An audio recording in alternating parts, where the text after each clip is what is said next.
From the moment we become aware of our own existence, a quiet question begins to follow us. What happens when it ends? Religions, philosophies, and personal beliefs have tried to answer it in countless ways, yet the mystery persists. This exploration is an invitation to look beyond inherited ideas and step into a deeper, more unsettling, but ultimately freeing, vision of death and what might lie beyond it. What if almost everything you've ever been told about death were wrong? What if it were not a final stop, but a carefully maintained illusion meant to keep you from seeing a deeper truth? A truth that is not only disturbing to the mind, but profoundly liberating to the soul. Since the earliest civilizations, humanity has feared the moment of dying. We've raised monuments, built temples, and structured entire religions around preparing for the end. We've imagined it as judgment, as reincarnation, as endless sleep, as a lake of fire, or as pure nothingness. Yet all these images may be shadows on the wall, not the light itself. If you truly understood what happens after the body's last breath, fear would begin to crumble. And that is precisely why this knowledge has been veiled. Death is not annihilation. It isn't even just a passage. It is a return, a decoding of the reality you currently inhabit, a stripping away of illusions, a direct encounter with what you really are and have always been. Throughout history, mystics, prophets, and hidden orders have quietly preserved fragments of what lies beyond the threshold. They did not leave only poetic metaphors, but maps, spiritual blueprints scattered throughout cultures like pieces of a sacred puzzle.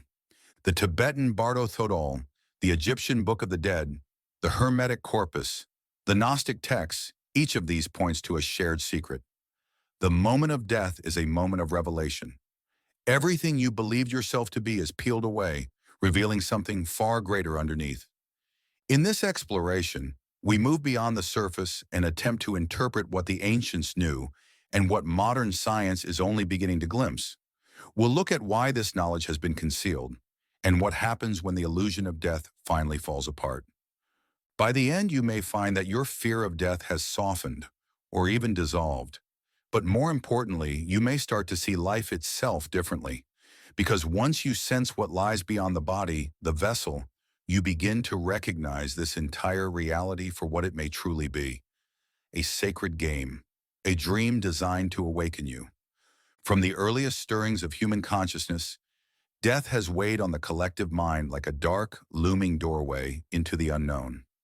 Across ages and cultures, sacred writings and secret teachings have tried to shed light on what waits beyond the final exhale.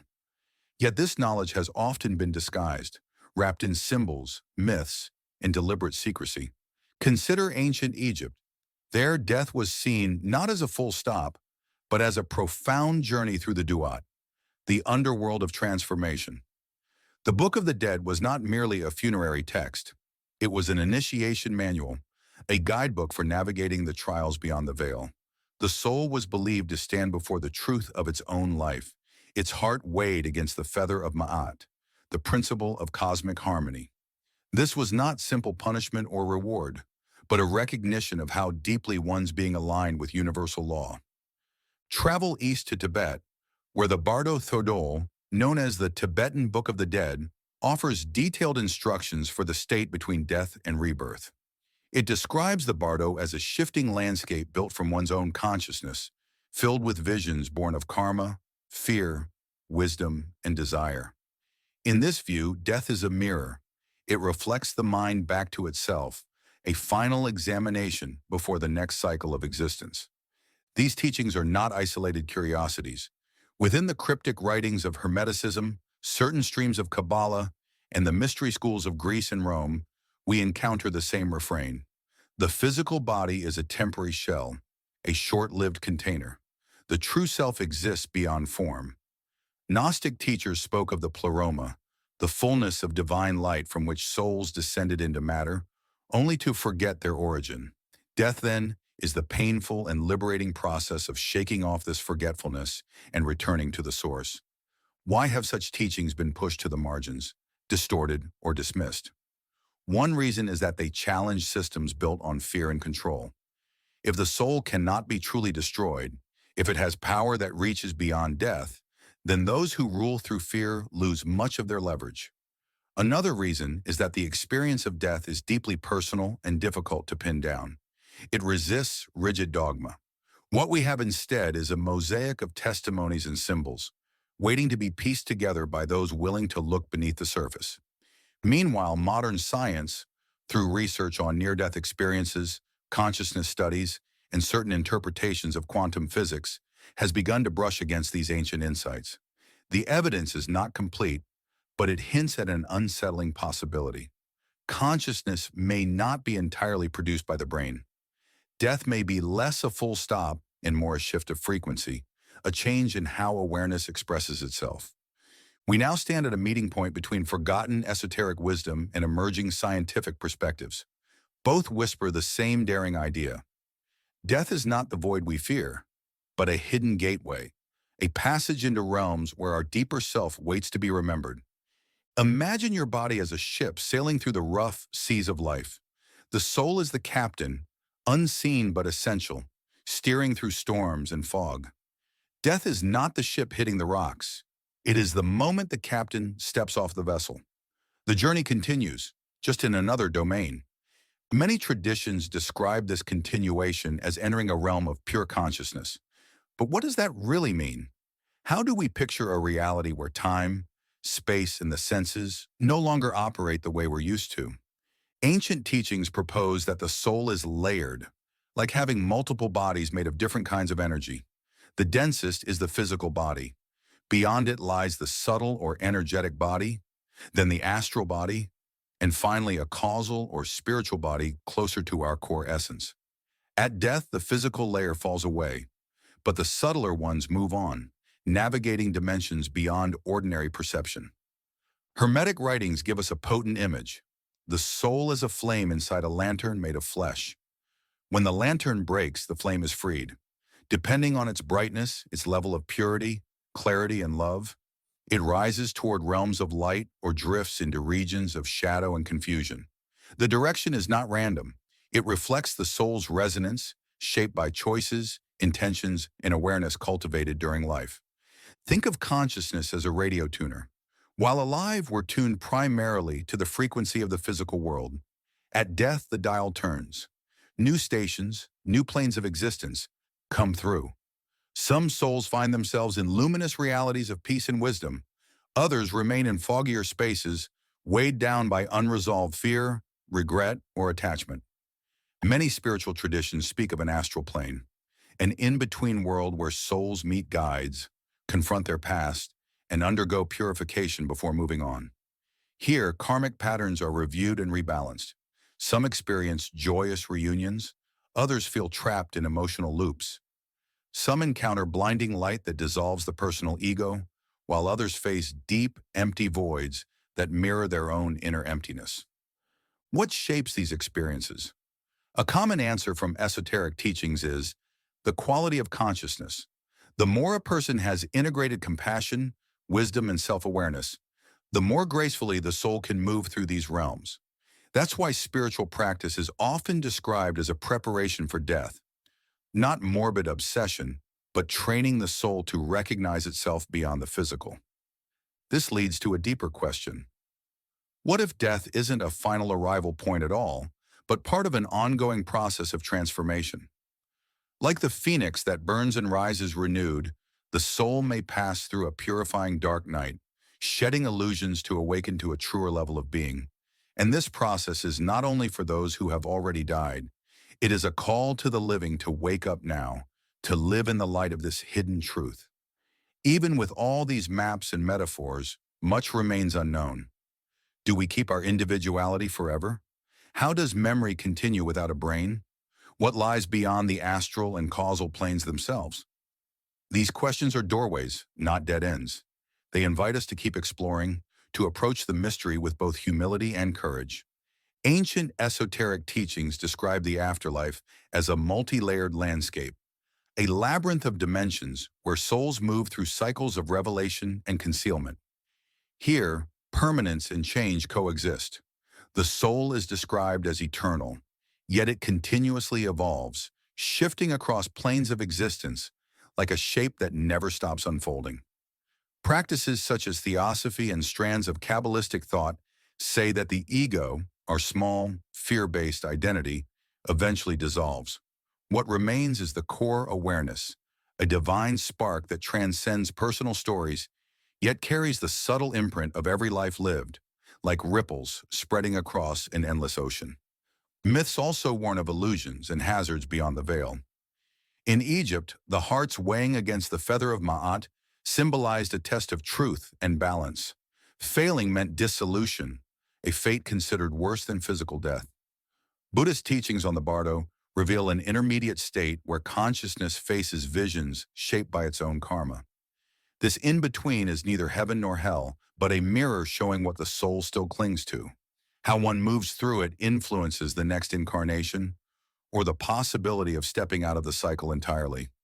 Stories from many cultures also speak of spirits that linger, souls that, for reasons like attachment, fear, or unfinished business, stay close to the world of the living. Whether taken literally or symbolically, these tales hint that the journey after death is not automatic. It seems to require participation, choice, and awareness. Modern esoteric thinkers describe the path after death as an inner journey of awakening, where fear is gradually replaced by insight. They speak of bodies of light developed through spiritual practice, allowing the soul to travel the astral realms more consciously. At the same time, they warn of misleading energies and entities, forms born of collective fear or unresolved emotion. In such a landscape, discernment becomes as important as courage. The deeper message hidden in all this is radical. Death is not an ending, but an opportunity for expanded consciousness. It is a door through which the soul can grow beyond the tight boundaries of physical life. But that growth requires effort, inner work, honesty, and a willingness to face what we usually avoid. We also must acknowledge the modern, materialist mindset that dismisses these ideas as fantasy. Skepticism, when sincere, has its value. It protects us from blind belief. Yet if it hardens into cynicism, it can cut us off from exploring the deeper layers of existence.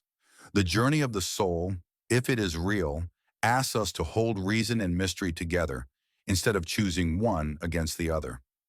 If death is truly a profound shift of consciousness, then preparation for that shift begins here, in everyday life. The ancient mysteries insist that to move through the beyond with clarity, we must cultivate awareness, courage, and inner harmony now. Practices like mindfulness, meditation, prayer, or deep self-observation help us loosen the grip of ego.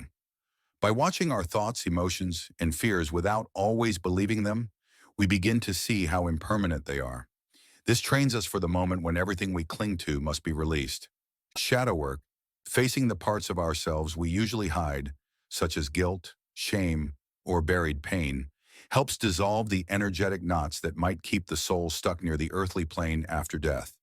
Through journaling, guided introspection, therapy, or spiritual exercises, these shadows can be transformed into strength and wisdom instead of chains. Rituals also play a role. Acts like lighting a candle with intention, honoring ancestors, repeating mantras, or creating a small sacred space in the home can remind us of the larger cycle of life, death, and rebirth. They root us in a sense of sacred time, where the soul's story is much wider than a single lifetime.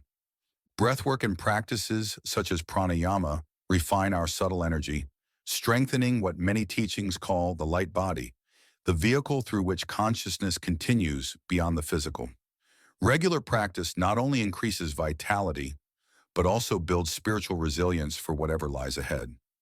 When we truly contemplate our own mortality, something shifts. Realizing that our time here is limited can soften anxiety about trivial things and deepen our compassion for others. We may start to care less about superficial victories and more about authenticity, connection, and inner growth. The path is not without challenges. We are asked to face fear of the unknown, cultural conditioning, and the discomfort of confronting our own finite nature. But courage isn't the absence of fear. It's moving forward in spite of it, with curiosity and reverence. For those drawn to explore more directly, practices like lucid dreaming, guided astral travel, or shamanic journeying are said to offer glimpses of the afterlife realms. Approached with respect and protection, these experiences can provide personal insight that no book or teaching can fully replace. In the end, the hidden truth about what happens after death is more than a philosophical puzzle. It is a living wisdom that can reshape how we move through this very moment. By integrating the teachings of the ancients, the hints of modern research, and the practices that open our hearts and minds, we begin to embody a consciousness that is less ruled by fear and more grounded in wonder. Perhaps the real invitation is this: not just to prepare for the day we leave the body, but to live now as if life itself were a sacred passage, one chapter in a vast, ongoing journey of the soul. If death is a doorway, then every breath is a step toward it. How we walk that path, awake or asleep, fearful or open-hearted, is, in the end, our deepest choice.